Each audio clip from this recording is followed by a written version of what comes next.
Hello. Hello. Good day. Good evening. Actually, it's 11 p.m. I'm in my pajamas. This is my bedroom. I have the project for Concrete and Windows open, and I would like to show you a little bit of what I did to make it and to produce it. I've started this video over a couple times because I'm not really sure how to start and what to say. Let's listen to it. Let's listen to it and I'll see if anything comes up. Disclaimer, this is a non-mixed version. I sent this in different stems to Manu and he is making it sound more beautiful and more 3D and have it actually be mixed so you can hear the elements as they're meant to be heard. For example, the reverb is just a working reverb here. I just sent it as a reference, but I don't really... Here's another disclaimer. I don't really know what I'm doing. Things like EQ, compressors, etc. Just kind of use them to the best of my ability, but also, yeah. Anyways, there's your disclaimer, and I'm gonna start it. 93! Check that score! So, basically this song is about my ex and our relationship. And all of the voices and everything that you hear at the beginning and also at the end are videos from our life together, basically. So his voice begins this song. 93! Check that score! And these two, I needed it to be longer, so these last two laughs, when you actually listen to it by itself, you can tell that they just kind of repeat and sound weird. I think I repitched them or something so it would be a bit more natural. Yeah. Oh, you can't really tell. That's pretty fine. This sound, this like kind of ping at the side,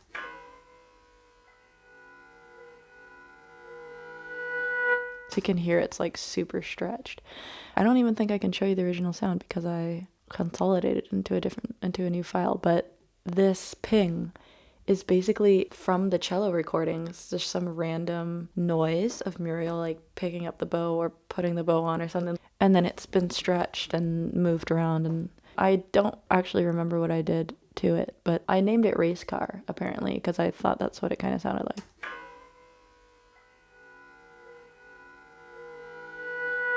Other things that are in here, the bass that's like reversed. Wow, am I going into this in way too much detail? I'm in like the first 2 seconds and I'm going into every single clip. This is a video of the boiler that we had in our old apartment. The landlord, who shall not be named, just kind of let a lot of things go in that place, and our boiler just absolutely did not work at all. Anyways, I had a video of it to show him like that it wasn't working.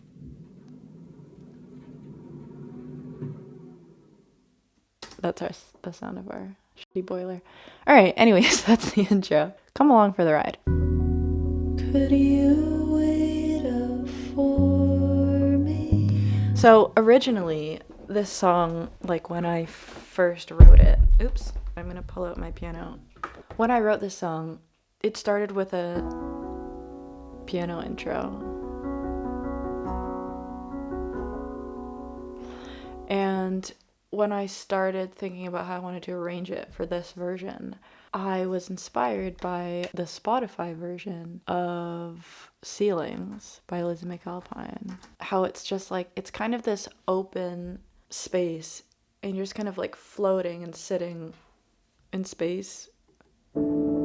Ceilings, plaster, can't you just make it move faster? And I just like that it's just like these held chords and the vocals are just like there.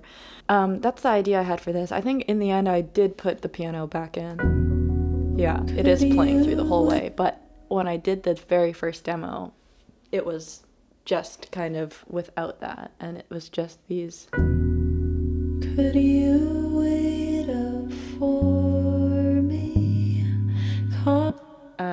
And the bass is kind of like the most prominent thing, and the other things are just kind of, the other things are not really like real instruments in the room, you know? They're like something creeping in, like a sound creeping in, whereas the bass is more grounded, and then the vocals are kind of just like floating in space. Maybe I'll need this piano again, but I'm gonna just move it in. Yeah, the piano, so this piano plugin I used for the entire EP It's the cinematic, what is it called? It's the Spitfire Audio cinematic soft piano. I use it for all of the songs, but with varying settings, I guess, depending on what the song needed. I kind of split it into these triplets and the other parts to make, I don't know, sometimes I guess I would automate things differently or do the volume differently. And then I have these high triplets, which I guess is what starts the song. You've got these ones. In the version where I played only on solo piano, if I were to play it at a show or something, I would always stay in this middle area the whole way. But this one starts up here. And then eventually the other ones come in. Oh, they only come in the pre-chorus. Something that I really loved was the way that this piano? Yeah, I love the way that this piano comes in. Like, it's kind of like, to me, the first instrument that arrives, other than the bass. The bass is like kind of keeping it grounded. But I feel like this piano, when it comes in, it kind of like brings you more into a room because everything has just been like out in the open. And it just kind of like sucks everything, not sucks it in, but I don't know, grounds you more, gives you something more tangible.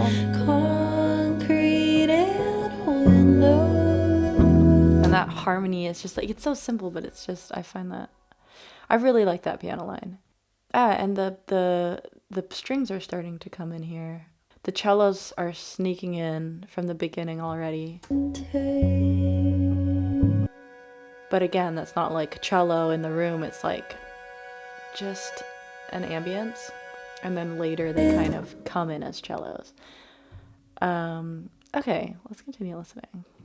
Bike myself to school, not scared anywhere. I can leave, turn on my heel. I think these doubles. Could you wait up for me? During this EP, I kind of had the realization that like let go. Not everything has to be the perfect track and the perfect take. It's like big picture, and a lot of times when you listen to the harmonies, they sound so bad. I can't remember if these. Now they must not be the first ones I sung in because the timing wouldn't have matched. Although that is something else. For example, the timing. I sang in these doubles or these harmonies before I sang in the main vocals, which I usually would never do because then it doesn't line up exactly right. But after I had sung in the main vocals over these demo harmonies, I realized like, oh, that sounds good. Like that sounds not perfect and exactly curated to the syllable. I really like that sound. So I think these were actually the demo. Yeah, and they don't sound great on their own. They're like the first demos that I put in when I was like figuring out what that line should be. We were back here. Turn on my heels, I'm not scared. I don't want to admit to you how many times I had to sing that in. I'm not scared at all. I don't know why, just the day that I was doing it, something got in my head and I just could not do it anymore. And I had to go back another day. I think these vocals I did over the course of a couple days. Does this feel like me? Originally in that part, I think I had the piano and the bass, and I had this like kind of Rhodes sounding thing. This comes in after. As does the bass. Right. How are you feeling? And that comes in now only here. I had that from the beginning. A lot of times when I start doing something, it feels like too extreme to, I don't know, cut everything out and only do piano here. A lot of times it's if I like have something soloed and listen to something in a different way and I'm like, oh, that actually sounded good. But I feel like I'm losing my train of thought. Yeah, this is just just the piano and the vocals, and I think that's such a cool moment. I don't think I'm doing and then the other things come in there. And I didn't want it to be like a big arrival, but it's just like it just subtly grows here a little bit. How are you feeling? Would you believe that I'm alright.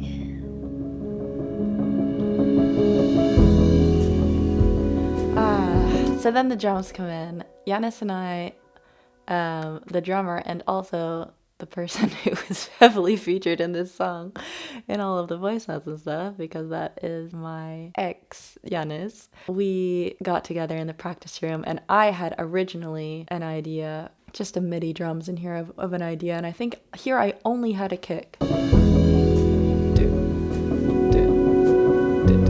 And I thought that was really cool. But usually I think that something sounds cool and then I bring it to Yanis and he has a way better idea. Drums are not my forte. And it just also, he just played it better because it was more natural, because I think also what I gave him to play was just too stagnant and I don't know, you couldn't really feel it, you know? But I love how it turned out with the drums. I think it's perfect. Drums are something that I gave Manu to mix completely without effects. So this mix, what you're hearing now, is definitely not not nice. Here's my drums export that has no effects whatsoever. Again, I have no idea what I'm doing. This car noise that comes in, it's just this like sound of being in the car. That's from a clip of Yanis and I driving in a car, I think in 2018. And this comes in here because I wanted to like introduce the ear to that sound for when it comes back again in the outro that we will hear in a second. Oh, that's just the car. This siren kind of sound. Wow, this atmosphere took me forever to get a good version of this. Or like to get a good sound that I liked. This just sounds so ridiculous and haunted.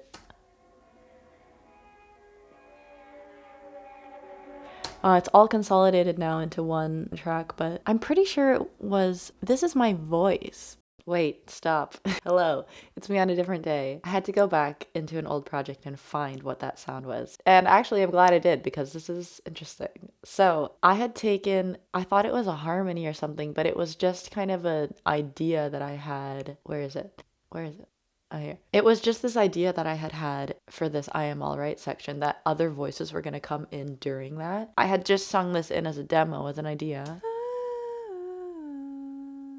And while I was trying to make this ambience, I had just taken that and tried to make something of it. So I guess I had like just reversed them and put them in a bunch of times. This is what they all sound like together.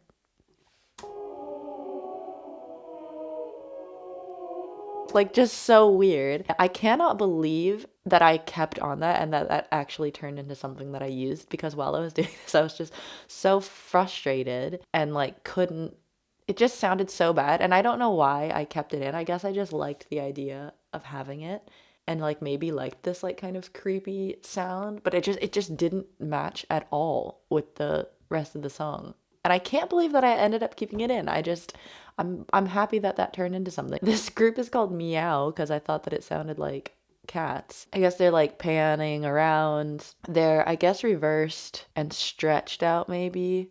I'm not really sure. And then there's 4 layers of them.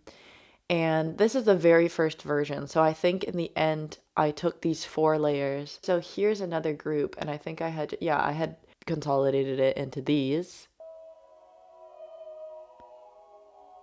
But then on top of those, I had put some more effects or stretched them around or done something. I kind of started moving them around here. And I guess eventually that all got put into one track and I put more effects and just like, if you like just fuck with something enough, it will start sounding like something. There's my advice. Okay, back to the original video. This is what it sounds like now. And I don't know why it sounds better than it used to. I think I might have just, well, there's a ton of things on here. This is what it looks like when you don't know what's going on and you're just trying things out. But if you get a good result, then that's fine, I guess. There's like overdrive on here. Eventually this started sounding more just like an ambient thing in the background than like weird, scary, haunted things. I think it's the overdrive that made it sound less like human or animal and sounds more like something that belongs. Anyway, so that comes in, and as does this, which is a cello line that's kind of like moving around the pitch, and then it has overdrive on it. And I was inspired by Delaney Bailey. That's her name, right? Yeah, she has a section at the end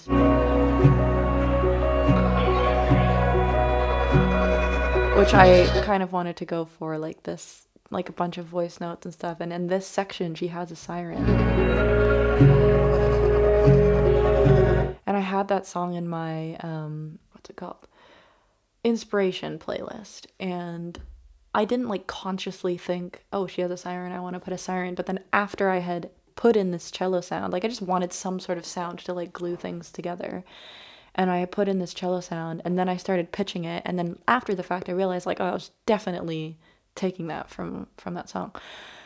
Yeah, so this atmosphere all comes in. By atmosphere I mean this creepy sound and also the siren. And I wanted it to just kind of sound noisy and like uncomfortable almost. It was at one point I was really unhappy with this song, and I could not figure out how to make it kind of like sound cohesive.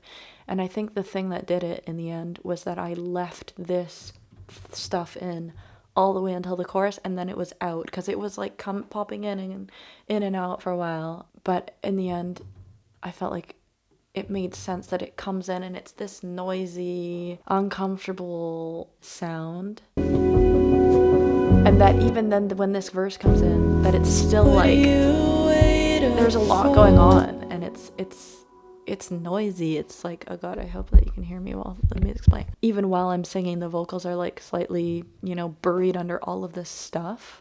It's like stressful almost, because I wanted that when the chorus comes in, the clouds like lift. I'm not scared at all. Does this feel like leaving? And then the strings come in, and all of that noise that has been there for literally like this entire 1 minute and 16 seconds leaves, and strings come in, and the clouds are clearing. This road sound comes in that was in before. What else is there? Oh, the strings come in, of course, and they're so perfect. This string recording day was such a dream. It was like Muriel came, it was like in and out. We had like a bunch of acoustic panels set up in my kitchen, and I was really nervous because I've never oh god, I just really don't know much about recording, and it was just kind of trial and error, and we just kind of went for it, and I think it ended up sounding good. Yeah, that's with my bad effects on them. And the vocals, they have this set back in space. I don't know, I feel like I don't know what this does. I just used it a lot on this EP though, because I thought it just made something sound both more buried but also more audible. Someone watching this who knows what that does is going to be like, what the hell are you talking about? But I used it a lot. And I used it here because I felt like once that got taken off, then the vocals are like, oh, there they are. Like, not so muddy. Not scared at all. Does this feel like leaving? Yeah.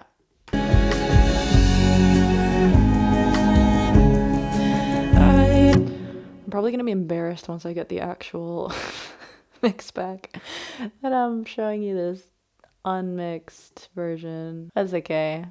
Nobody judge me. I'm doing my best. This ringing is all throughout the song. I love this sound, and I don't know what it is. It's from an E-piano, but it's only the ringing. I turned off whatever else is the actual instrument. And originally this was a placeholder sound, but I ended up just leaving it in. I think it sounds beautiful. Oh, we are way past that already. Okay, let's move on. We're almost at the end. I've almost made it through. I didn't talk about the drums in the part that I wanted to. There's so many cool things here. I mean, I think it's cool. My favorite part of the drums is this, which is like a snare hit and then a tom, but on the snare hit he had like bells on his wrist so that you can hear them, like this beautiful like sound of the bells. So nice. I had the track and we had already done a previous drum version, or maybe we had only done like the set, like the drum kit, like basically only this without any of this extra stuff. And Yana said, like, I feel like this needs a lot more like little sounds and stuff. I was like, oh no, I think it's good. It doesn't need to get too busy. And I'm glad that he was like, let's do it. Let's try it. I think it would make it way better, because it definitely does. Got these little hi-hat offbeats. And then these cymbal triplets come in. And then the swells, obviously. The swells were already in the arrangement.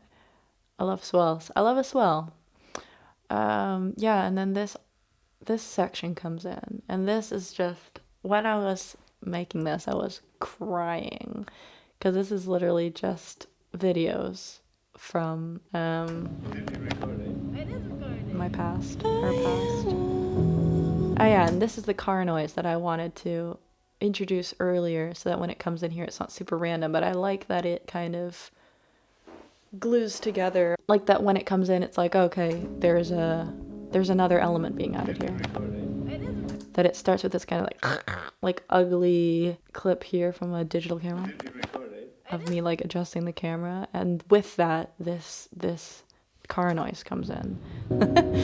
I've labeled them all according to like what was being said or stuff like that, and they're all kind of moving around. I think I put like an auto pan on all the different channels here. Just kind of layered them all. Oh, one of my favorite moments of this, which is not really planned, like without the siren in this part.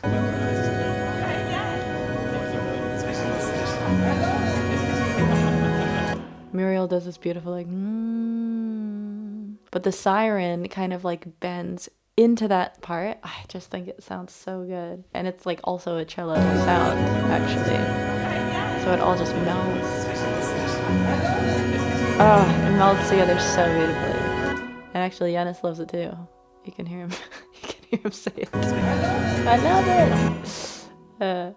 While we were recording this song and I had the project open, anytime he did something on the drums that I like, I would just play him that. Then we've got the outro. And I just took these. I was going to redo them and I just took them from the beginning. Maybe I'll show you the very, very, very first version of this. Don't save. Okay, so here's the very first demo. Is this the first demo? 1, 2, 3, 4. Could you wait up for me? Concrete and idly. It's just a bass and piano. That's it. Oh, that's literally all it is. And then I added, here we are. Oh yeah, okay, so this is where the ringing came in, which was originally gonna just be a placeholder. Could you wait up for me? This ended up getting taken out. This thing is called Childhood Home Piano. Muted E piano. Is that still in it? I don't think so. None of these things are still in it, except this bang. I loved this. It sounds so nice. I kept that in. The bang and the ringing made it in. It's so fun to see the evolution of this song. And I did find recently a voice note that I sent my girlfriend after making that version. I was like, I'm so excited about this. I'm super excited. And it's so funny because it's like, it just sounds like shit, but like the idea is the exciting part, because it's like you hear it in a different way. Like until that point, it's just like you hear this version so many times. It's like hard to ever imagine it being something else. Ah yeah, so in this version there was still these triplets in it even. Does this feel like leaving?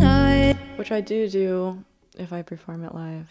I put those triplets in. Anyways, I think that's a wrap, and that I've told you all I could tell you. I've divulged my secrets, and the big secret is I have no idea what's going on here and no idea what I'm doing. But that's, I don't know, I think that's honestly something that I really had to get over and realize that you don't have to know exactly what you're doing. You just have to believe in your own vision and not let like what you think other people would tell you dictate whether or not something's going to turn out well. You just have to listen to it and say, do I think this is going to turn out well and do I like how this sounds? Yeah. I hope you like how it sounds. I hope you like how it turned out. Thank you for joining me in this video. Thank you for watching. I'll see you in a next video, hopefully, in another song. And until then, you can gladly stream this song wherever you stream songs. Don't know how to end it. Thank you for watching.